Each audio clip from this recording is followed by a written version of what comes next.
FBI is like playing the shit you don't know. Is it? Yeah. No, totally. No, absolutely. You know, like. Where are you on the dial? Commercial radio is just like the shit you know. Hey, this is Triple R playing the shit you know. Oh, not Triple R, Triple M. You know what I mean? I listen to FBI all the time, and it's pretty well the only radio station where I am permanently on Shazam, trying to go, you know, cause all these amazing songs. Oh, they record. You know, all these amazing songs. And I go, oh, really?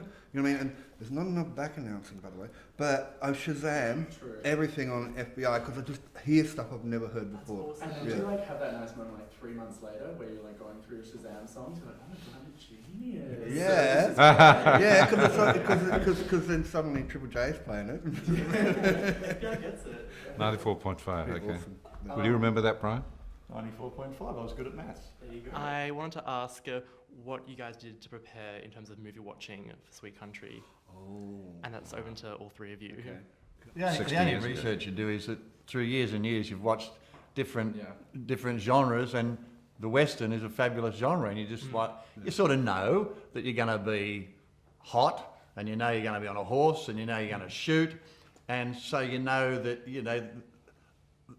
that's what's appealing, and like if it's not appealing to you, you can't do it. Yeah, but it's like, you know, I say to Brian, like, so you ride up really fast and then you slow down and then you get off your horse and then you walk up to him and then you pull your lightsaber out. Yeah. Which is pretty close, except I didn't have one, so I used a gun. Do you mind if I veer off in a different direction? Talking to Warwick, the conceptual artist, where does this film sort of sit in your filmography as a visual artist, a conceptual artist, photographer? You know, thank you. Visual artists need pats on the back occasionally. Misunderstood. For good reasons. There was a point in my life where, because being a filmmaker, writing and directing, that every idea I've ever had in my entire life was like, it has to be a film. And then there was this point where I went, oh, fucking cinema, whatever. You know, and then I realized that every idea I have does not have to be a movie. It could be a book. It could be a country and western song.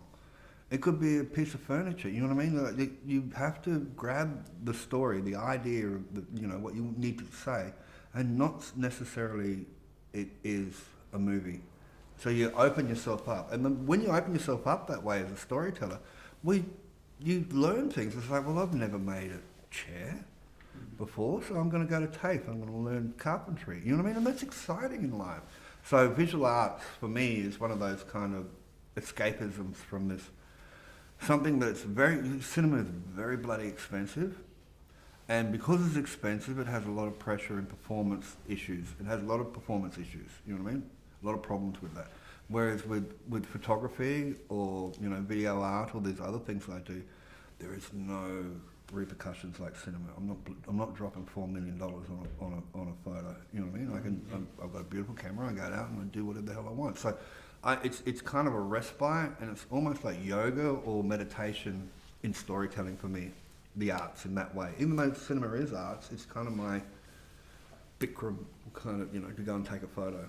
It's really interesting. I was going to say, like, this film, even though it doesn't feel like a punk film, because it's, like, winning Venice, it's doing well at Toronto and London, and it feels like, like everywhere. And it's like, it feels like it's up there with all the great art films of the last year, but it seems like it was made with this DIY ethos, but doesn't look that way. Can you talk a little bit about that? One of the most important things about, you can get the little golden book on how to make a Western, you know what I mean? And it'll tell you how to open sequence, the score, the frame, all that kind of stuff. And so after reading the script, it's like, well, how can we make our Western, an Australian way? The film is Australian through and through. It's our story, it's a country, all that sort of stuff. But let's just not go straight to pull out The Unforgiven or some Eastwood film and just emulate. Let's actually try and create something that's unique to who we are and what we do. So things like the score, get rid of the music, because I'm not going to dictate to an audience that they should be happy or sad through the use of music. And through that comes this personal journey that you have as an audience. Well, I have as an audience when I sit back and watch it as an audience rather than as a director. That there's a truth in it because there's no music. You know, you don't stand in the desert and suddenly there's a 100-piece orchestra next to you. You know what I mean? Telling you to feel good. A weird choice. That happened to me once. Past DJ. Hey. Is that like a weird choice to make? As like a past DJ, like you were DJing when you were 13. You know what? And you know, yeah, totally. But I love sound. I love sound and I love music. You know what I mean? I've got 3 chords in the truth. You know what I mean? And I can play 3 chords on a guitar, and that's what and I love music and I love sound, and I'm not this kind of wanker auteur. No, I don't put scores in my. You know what I mean? No, the next movie could have a 1,000-piece orchestra from the first frame to the end, but that's what that film needs. You know what I mean? This one, I didn't want that, and I wanted that kind of crazy truthfulness, and I wanted that. You know, a kind of like a reality to the film that scores can hide, but the next film I might not want that reality, and I want a fantasized flute and kind of thing, so it might be, you know, wall-to-wall punk. As the closing remarks, can you say anything about your next film, or is that totally top secret? What am I making next, used to? What are you doing next? I don't know, you tell. Because I need a job. Okay. There's a couple of films that I've written that they've taken a long time to write because they were shit. I wrote them really badly. And they're kind of getting ready now. They're pretty close to be able to look for some money and that sort of stuff. And they still get a job if they want to work with me ever again. Brian said he'll never work with me again. You know what I mean?